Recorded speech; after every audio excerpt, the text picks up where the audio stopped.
Vous voyez tout autour là?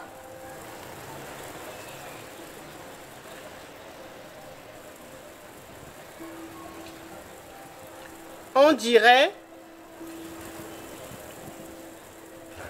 une scie. Bon, c'est vrai que il faut faire attention en la manipulant. Vous voyez? La plante s'est protégée elle-même. Parce que si vous ne faites pas attention, vous allez vous couper. Parce qu'on dirait des dents de scie tout autour. Bon. Vous voyez? Voilà. C'est pour ça qu'on dit que elle participe à la protection. Et ça, c'est un attribut de la déesse Sekhmet, de la déesse Lyon. Et l'autre attribut, on en a parlé au début. Quand je vous ai parlé, quand on a commencé, je vous ai parlé des vertus médicinales de la plante. D'accord? Donc, la protection et la guérison. Je vous ai donné beaucoup d'indices, hein, puisque je vous ai dit que dans l'Antiquité, tous les médecins en avaient dans leur cabinet ou chez eux. Les médecins, les guérisseurs. D'accord? Et vous le savez, ou ceux qui ne le savent pas, les deux attributs de la déesse Sekhmet, on l'appelle la générale qui est à la tête d'une armée de médecins et de guérisseurs. Donc l'armée, ça fait référence à la partie protection, sécurité, protection, défense. Et médecin, elle est également à la tête, c'est la déesse des médecins, des guérisseurs. D'accord? Donc, c'est la protection et la guérison.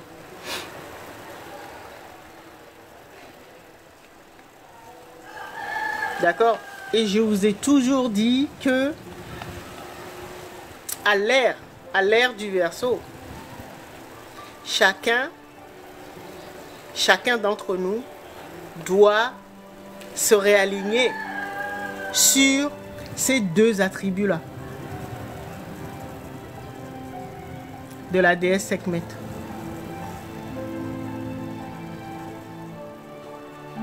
D'accord? Donc ça veut dire que pour pouvoir profiter ou entrer, on en parlait dimanche dernier, entrer dans l'âge d'or ou dans ce qu'on appelle l'ère du Verseau, vous devez d'abord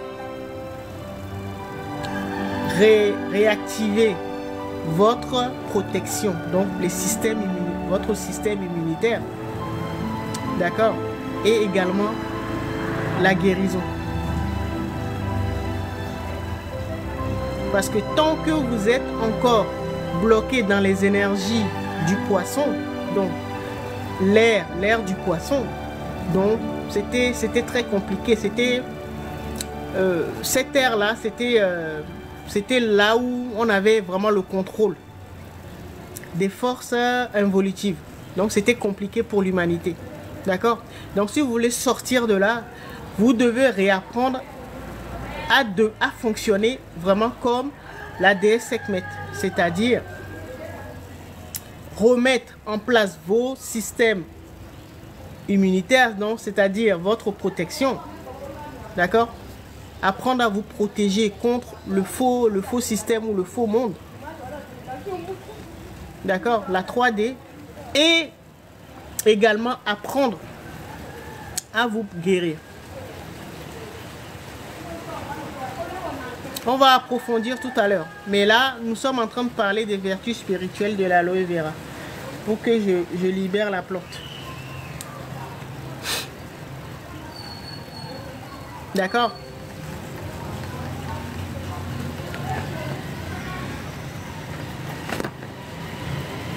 Ok. Mais les vertus spirituelles de l'aloe vera, on peut les regrouper dans, oui, Ouais, deux groupes.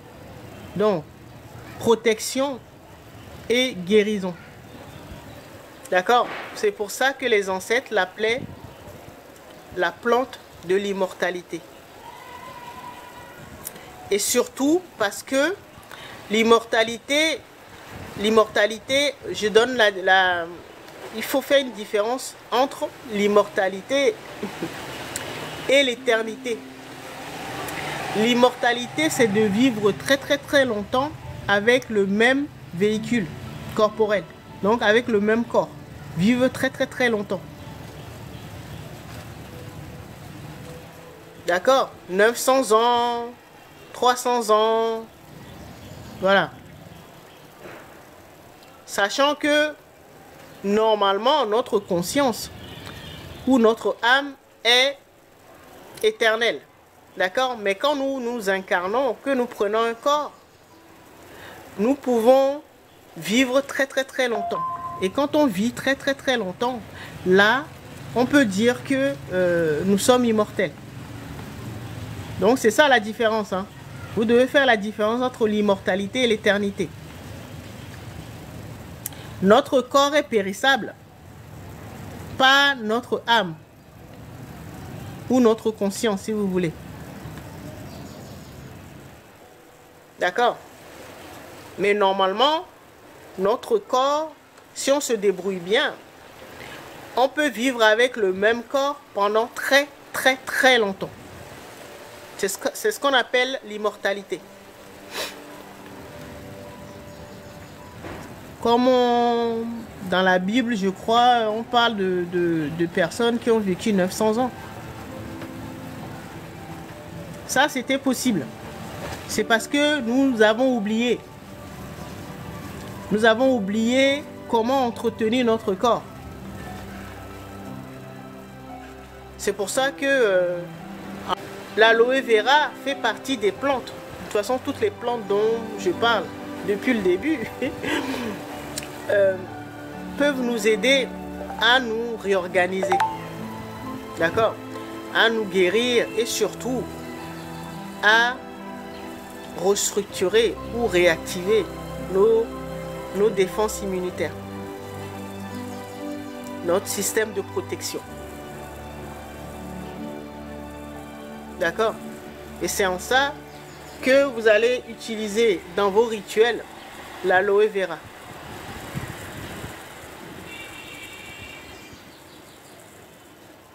D'accord? Donc, on vous parlera de porte-bonheur, on vous parlera de chance. D'accord? On vous parlera d'harmonie. La plupart des personnes qui en mettent, surtout, je parle de l'aloe vera, dans à l'intérieur, dans leur salon et tout ça, ou leur maison, leur jardin, c'est pour apaiser, c'est pour apporter une touche d'harmonie. Donc, l'aloe vera incarne les vibrations de l'harmonie. Si vous voulez apporter l'harmonie chez vous, pour votre déco ou pour votre restructuration, apportez l'aloe vera chez vous. D'accord? L'aloe vera fait également partie des plantes de purification d'air. D'accord? Il y a certaines plantes, quand vous les mettez chez vous, ça favorise la purification. La plante va recycler l'air chez vous. D'accord? Ce qu'on appelle la purification. La purification de l'air. D'accord? Et donc, l'aloe vera en fait partie. Les plantes purificatrices. D'accord?